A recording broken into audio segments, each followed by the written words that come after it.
right, so right behind me here is the approximately 1.2 acre food plot we'll be planting tonight. On the other side of this field is the drier ground 1 acre plot that's all been planted probably like 2 weeks ago already, maybe closer to 3.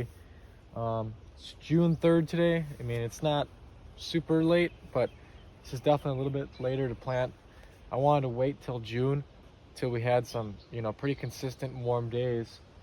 So this stuff's gonna pop up and hopefully get ahead of the weeds, because there's always a ton of weeds in this field, and it's a pretty low ground field. So I've had issues with flooding in other years, but this year, it's like last year, it's pretty dry. So I don't think we'll have any flooding issues. This is the first year we plowed this field. This is only the second year we'll be planting the whole thing. But in the past, I've planted just this edge right here, and this ground it looks better than what it is. It's really dark, high in organic matter, and high in moisture. Obviously, it's pretty much a swamp, but it's really low in potassium and phosphorus. I've had a hard time growing soybeans in this field because the iron chlorosis levels are really bad too. So most of this is gonna be corn. This was all corn last year, and it's gonna be about 80% corn this year too. But in the middle, I'm gonna have a rectangle strip.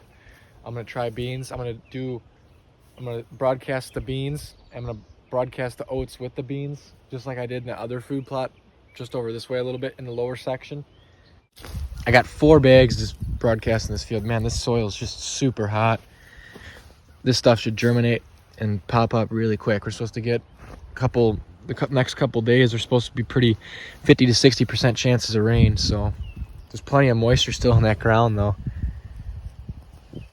I got 4 bags to put on this field. The 92331, that's phosphorus and potassium mainly. Like I said, a lot of our ground here is pretty low in phosphorus and potassium. Unlike at home in our backyard where we have heavy clay, and for some reason that ground is so good we don't even have to fertilize it all. Anyways, yeah, I'm gonna start broadcasting here. Shouldn't take too long. I could fit about 3/4 of a bag in the spreader, so.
All right, so here we are, first update of the video. I'm actually gonna be spraying this today. There's a lot of water hemp coming in here, a lot. This field is just full of it. Corn's up, beans are up, everything's looking pretty good. You can see, this is the area I broadcasted soybeans, and I threw in all these oats, because this field any areas I've had beans, usually on that side I've planted them in the past, and one year I had some in the middle right here, and they usually have the iron chlorosis issues where the leaves turn yellow and it really slows their growth and the weeds just take over then, and they pretty much yield nothing. And like I said in one of my other videos, I learned that basically the more roots you have in the ground and the more live roots you have in the ground, the better chance the beans have access to the iron, because it's like an iron deficiency. But anyways, these beans haven't really started to turn yellow yet. I'm gonna not spray this area because I think these are a little bit young yet. Usually you don't see iron chlorosis when they're this young anyways. Usually it's the next set of leaves that they're growing that'll start to turn yellow if you run into issues. And then here's all of our 85-day corn. I got lucky this year and the cranes did not pull out hardly anything in any of our corn fields here. Right up here is an earlier planted corn and beans food plot, but you can see all these little weeds. Just look at that. It's all just straight water hemp. And once those things get about usually 4 to 6 inches tall, I swear to God, like only half of them die. And then I have a strip of buckwheat right here in the middle that I'm gonna try no-till brassicas into. This was planted 1 week ago. This other area where the more weeds are, you can see the difference. Hardly any weeds, because this was tilled up a week ago and planted into buckwheat. And right here where the beans are with all the weeds, that was planted 2 weeks ago. So in a week from now, there'll be a whole bunch of weeds coming up in here. But like I said, I'll do no-till brassicas probably, you know, sometime in late July in this little strip through the middle right here. And then this side going over is all corn too. This is all set up at 38 inches. So I'd like to only spray this once, but I might have to spray this field twice. Last year I had to literally spray it 3 times and it still ended up into a big weedy mess. But with the cultivator going through the middle, it should take care of some of the harder weeds that survive. But I'm definitely gonna spray it today and see what it does. This is about an acre field. It's only gonna be about maybe 20 to 30 gallons of spray it's going to take me. You can see down there where I just was, up here where it's actually a little bit higher, it starts to go up towards this drier field. These weeds are even bigger right here. Same weeds, they're just a little further along, and you can see the corn, you know, they're going to catch up to the corn in a couple days here probably. Just look at how thick that is. It's just like taking over. Like literally in a couple days you won't even be able to see the soil at all. It's just full of water hemp. Not looking good.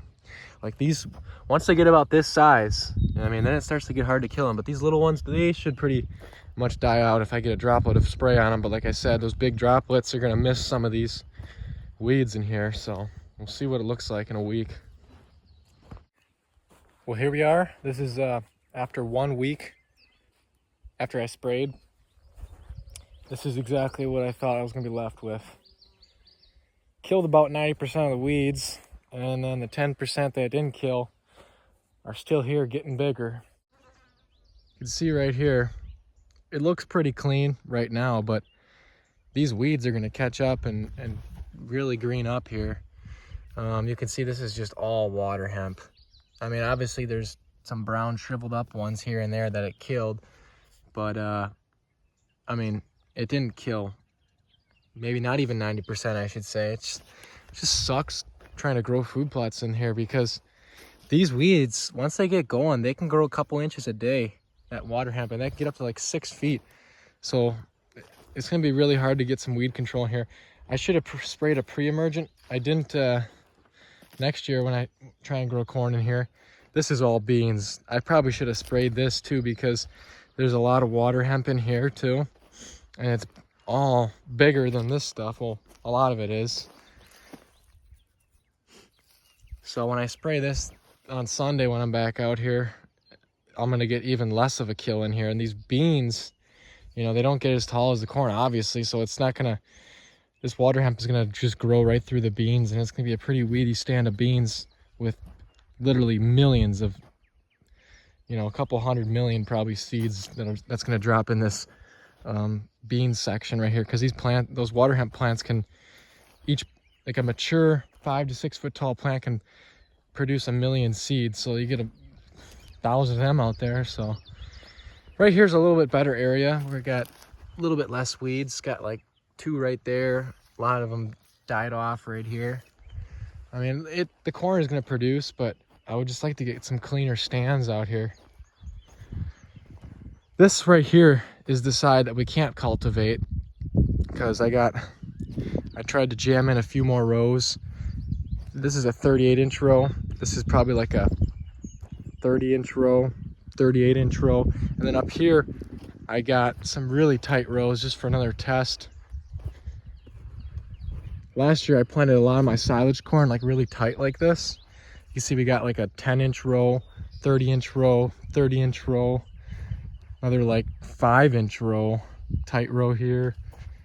And then right here, I got a couple more tight rows. So last year I planted some silage corn this thick, and it really got tipped over in our backyard in the summer. And then I had some thick areas like out here at the farm of silage corn, and during a December windstorm, it kind of, a lot of the stalks snapped, and it kind of just made a huge mess.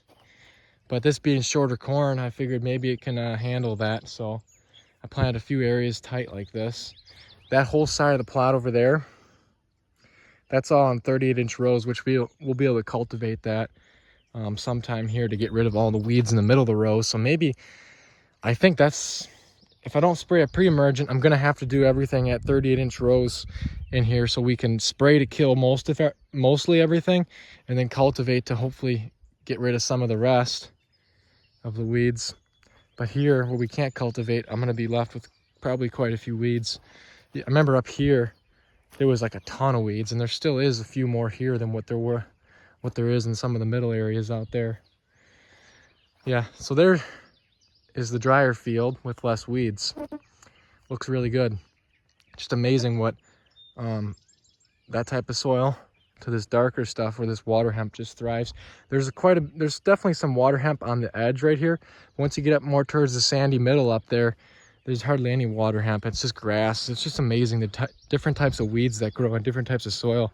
I mean, I'm like literally 50 yards away. All right, so here we are.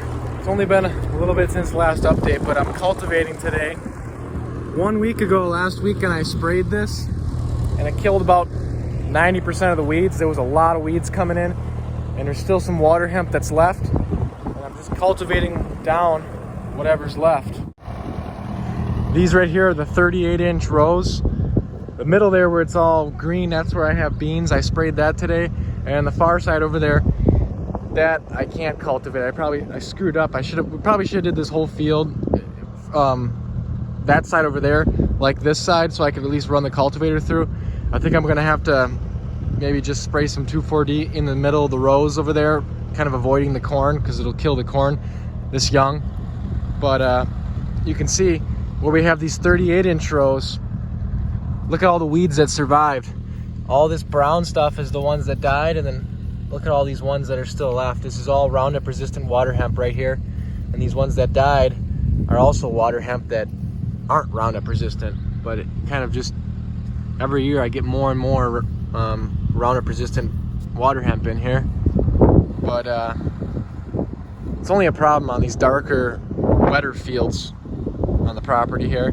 But you can see after I run the cultivator through, there's a couple that are still going to survive. But we'll cultivate this probably 2 more times, honestly, as bad as what the weeds are in this field. But you can see it's putting most of them down and probably killing at least half of what's left. You run the cultivator through here a couple more times, it's just going to help clean up the field more and more. Spraying helped clean up where the plants are. I mean, we could have just did straight cultivation here, but then we would have been left with a lot more weeds right where the plants are, and that would have kind of hindered and slowed their growth in the beginning here. So it probably was good to spray once and cultivate probably 3 times in here. This will be only the first pass. I'm gonna cultivate probably sometime midweek too to kill whatever doesn't die here on this first pass. But you can see this is just pathetic. There's tons and tons of weeds. In some areas it doesn't even look like I sprayed hardly. Like right here, just tons of weeds coming up. Like these ones in the rows might get covered up a little bit, but they're gonna be still alive in there. Just nasty. All right, so I just finished up with that side over there, you can tell. And actually it's working pretty good. You can see this is a 38-inch row, and here's like maybe like a 30-inch row. Those are all 38-inch rows. That's what our planter is. But these ones I tried, squishing them together a little bit to hopefully get faster canopy closure. My plan was to spray only on this side, and I actually have some like 20-inch rows where I double planted on these shorter rows up here. Those I won't even go down. I'll have to hand spray these leftover water hemp weeds with 2,4-D either today or some other day in that row. You can see some of these rows are pretty weedy too. And I'm lucky that this cultivator is just barely squeezing through on these tighter rows. You can see how close I am to the plant right there and right here. So looks like I'll be able to cultivate most of this section too, I guess. But when this stuff gets bigger, I probably won't go through here. This will probably be the only time I cultivate this, because it's just barely squeezing through now. In a week or two from now, it's just going to do more damage than good when these things start getting bigger roots. But over there, we'll cultivate probably at least 2 times more, hopefully. So, well, not quite sure how long this is after, but here is the swampy wet field. This is the 38-inch rows, all cultivated corn in this dark ground with tons of weeds. But this is the most weed-free it's ever been, actually, this year where we set it up for cultivation. You can see there's hardly anything really coming in. Stuff is right around knee-high right now. And here's a look at the buckwheat section. I'm going to try and do some no-till brassicas. The water hemp has just grown right through the buckwheat. All this crap. Here's the buckwheat. But we got giant ragweed in here and water hemp. And look at how thick that is. Just by cultivating 3 times, spraying once, this is what it does. Hardly anything in here. A few stragglers at the end of the field really where I couldn't really rip it up too good with the cultivator, and then a few plants here and there in the rows. That's not a big deal at all. And then there's still just a couple plants in the rows where the cultivator can't quite get. But yeah, we just had like 3 inches of rain. This is pretty wet. I probably won't be able to cultivate this weekend, but I'd like to get through here at least one more time. You can see there's a whole new flush of weeds starting. All these little green things are all water hemp. Look at how small that is. There's my finger. And those ones there, that, and that's just like in a 1 square foot right here. There's a whole bunch of them starting. And I mean, if I don't get in here at all for the rest of the year, this corn will still grow and be fine. But by the time this corn tassels, those weeds will probably be knee-high in here. So these 38-inch rows let in a lot of light. I got to get through here at least one more time with the cultivator. Probably sometime middle of next week, maybe even next weekend. And that'll be the last pass for sure. By next weekend, this stuff will be pretty darn close to waist high. So I'll have to be pretty careful going through here.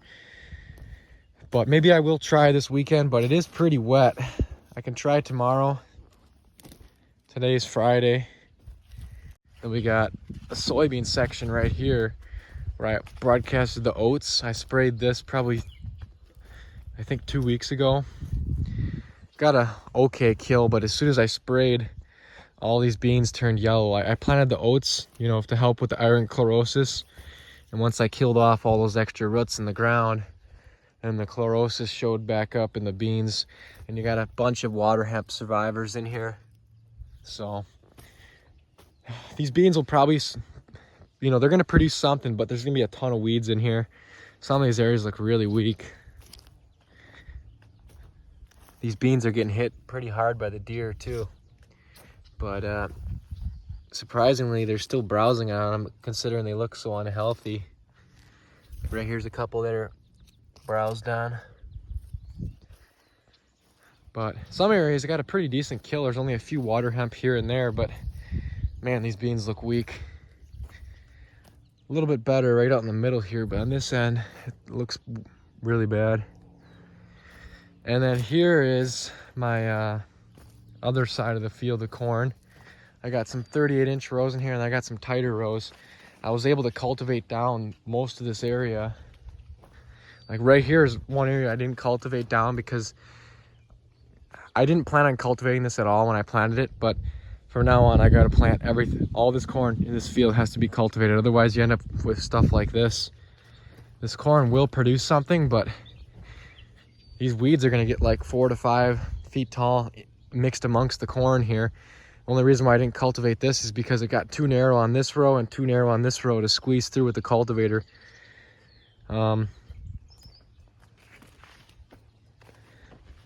But overall, this side looks pretty good too.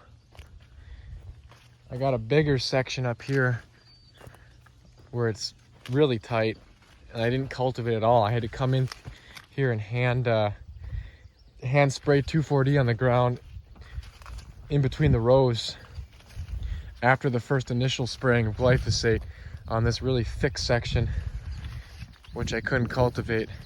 That would be some of this stuff right here. You could see there's just more rows in right here. And then this is an area that I've cultivated. You can see it's a little wider rows here. So the 2,4-D did its job. There really isn't too much in the rows.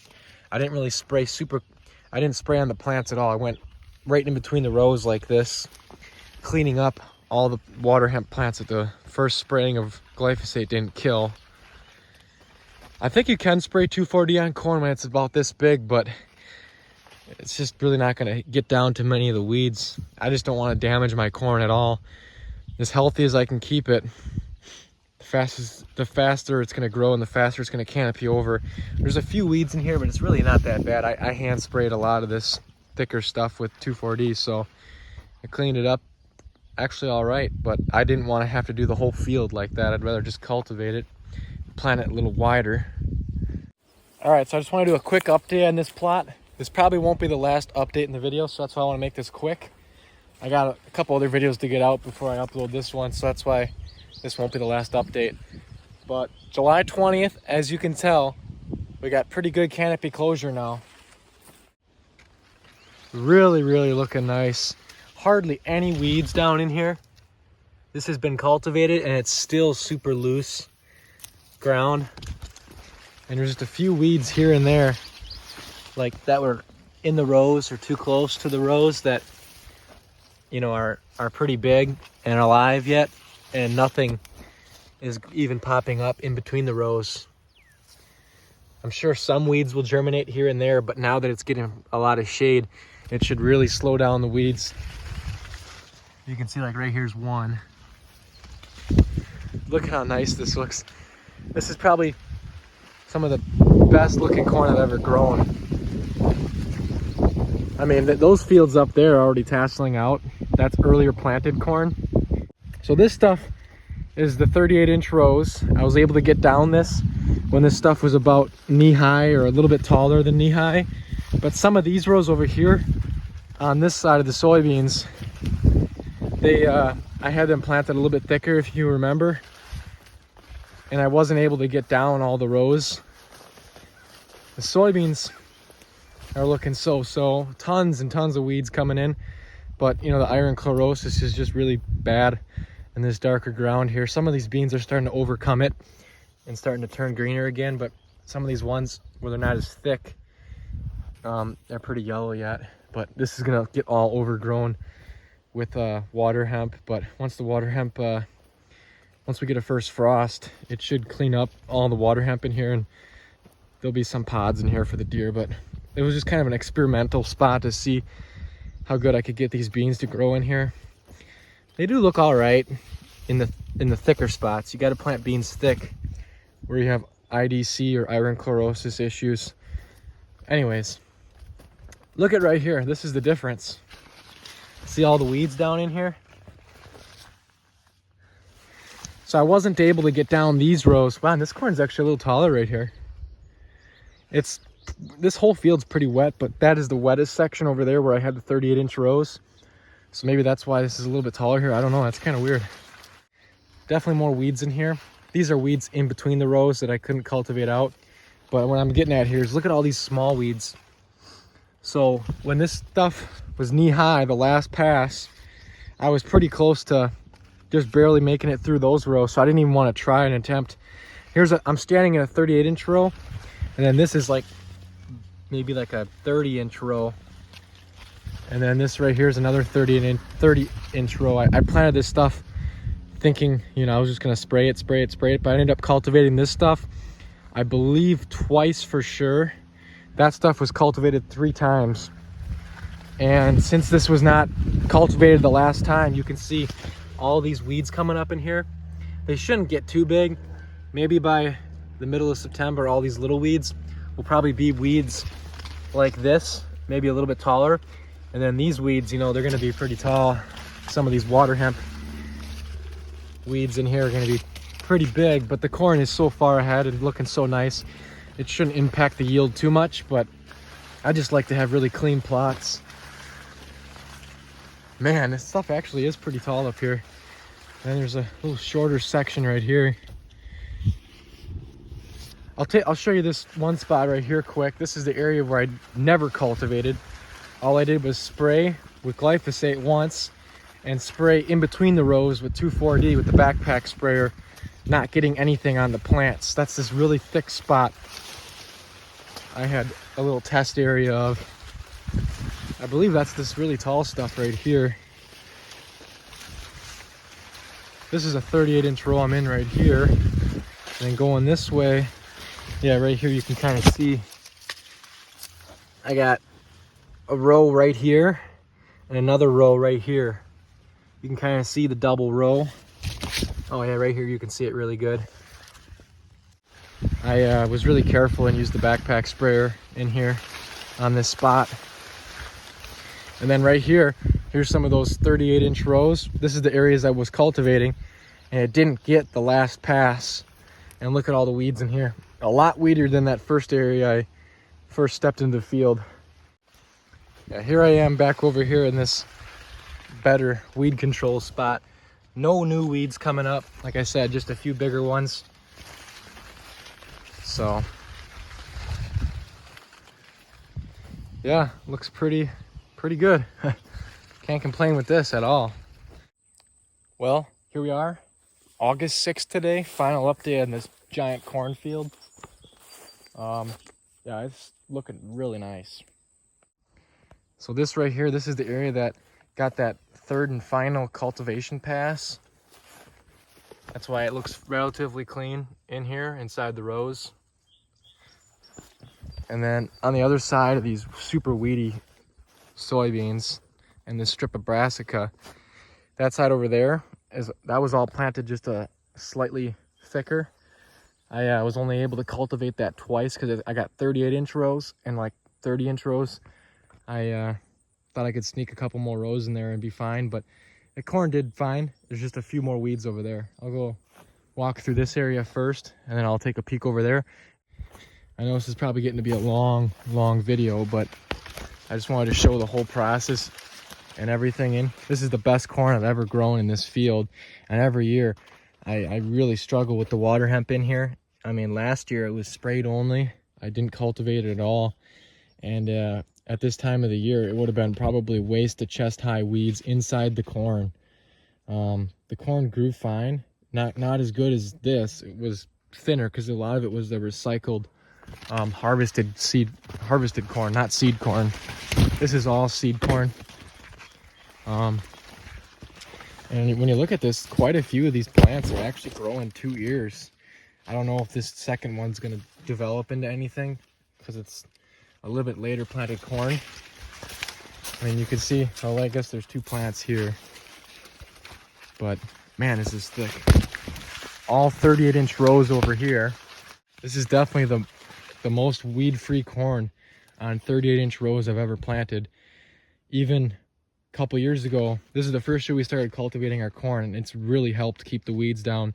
A mixture of spraying once to clean up the plants, the weeds inside the rows, and then cultivating 3 times, and it's just left us with super nice weed-free stands of corn. I mean, look at this soil. It's just super wet here. It's almost like cattail ground, and it's just filled up with weeds, and cultivating has really, really helped take care of the weeds here. I mean, we don't have to worry about erosion issues or moisture issues. We can just cultivate this every day of the year and this stuff would be fine. Well, that'd probably be a little excessive, but you get what I mean. The beans are almost a complete failure. I mean, with the iron chlorosis being pretty bad in this dark soil, it's maybe just starting to overcome the symptoms. I mean, the new growth is kind of a little bit greener, but it's still got that yellowish look to almost all the leaves. You can see the water hemp clearly isn't affected by it. That's all pretty dark green. I mean, this is the best area right here where I'm at. I mean, look at how big all those weeds are up there. That's pretty much a total loss in a lot of these areas. Right here, they're gonna produce something, but these weeds aren't even done growing yet. These will grow at least another couple feet by the end of the year. So, yeah, I don't know. I might try a small section of cultivated 38-inch row beans so I can kind of control the weeds a little bit better, but I'm still gonna be pulling weeds by hand if I do that to get the ones inside the rows. So I think it's just almost impossible to grow beans without having to get a different, you know, variety of bean and having like a farmer come in here with a big sprayer and spray some super strong herbicides to kill all this water hemp. Then you could grow it, but you wouldn't even be able to get a sprayer into this field right here. So I think in the future, like next year, I might just do a larger section of brassicas this no-till way, and you know, a big section of corn again. So I'll get over there and take a look at that corn.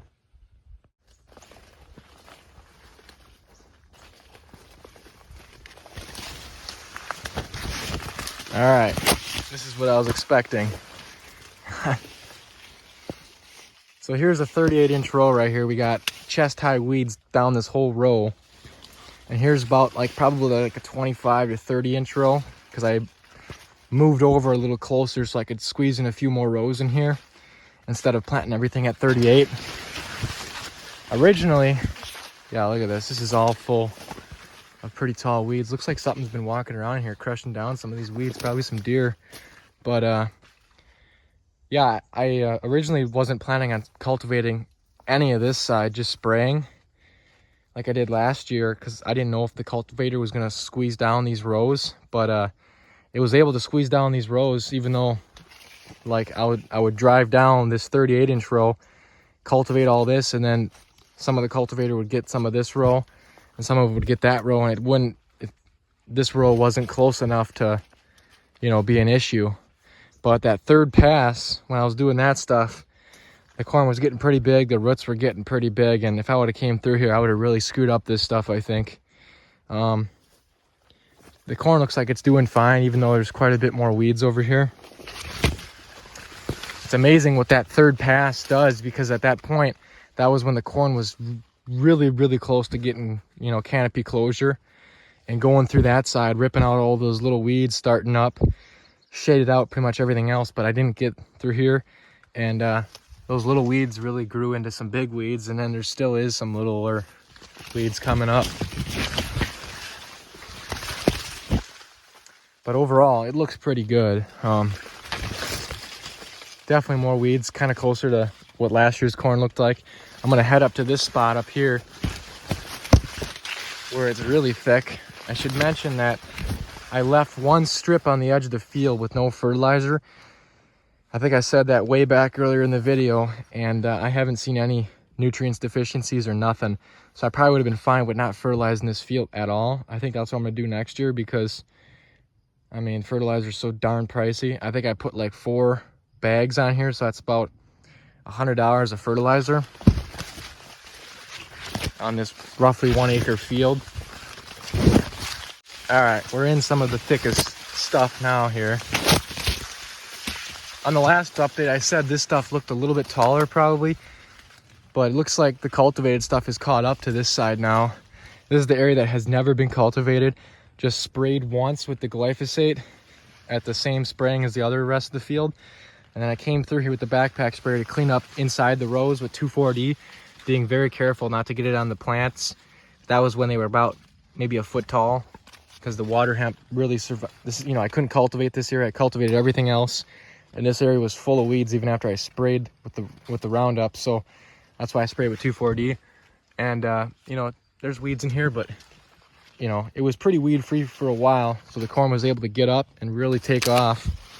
And you can see right here, I got about a 1 foot row. I mean, this is a row right here, and there's another row right here.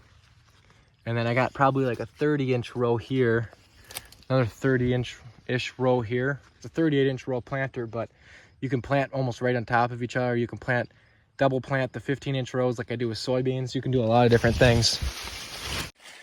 I mean, these are like 4.5, probably like 5.5 to the top of the silk, and probably maybe 5 to the bottom of the ear. A lot of this corn. So these are pretty high ears. This is 85-day corn, a faster growing variety. I thought this stuff would have been a little bit shorter than what it is. I mean, granted, this is a pretty wet field. It never once dried up at all on us. I mean, these are probably like 10 foot to the tops of the tassels. So not the tallest corn, but I thought this stuff was only going to be like 9 feet tall or something like that. Being a faster growing variety. And these ears are really high up here. So these deer are going to have a little bit of a struggle getting to some of this stuff. Wow, this is a tall one right here. I mean, this one's like 5 and probably almost 6 foot to the top of this silk right here. This is pretty high stuff. So yeah, you'll see these corn and beans plots in the next big summer food plot update. Hopefully I can get Cole out here to fly his drone around. We could get some drone footage of these plots. But yeah, I'll see you in the next video.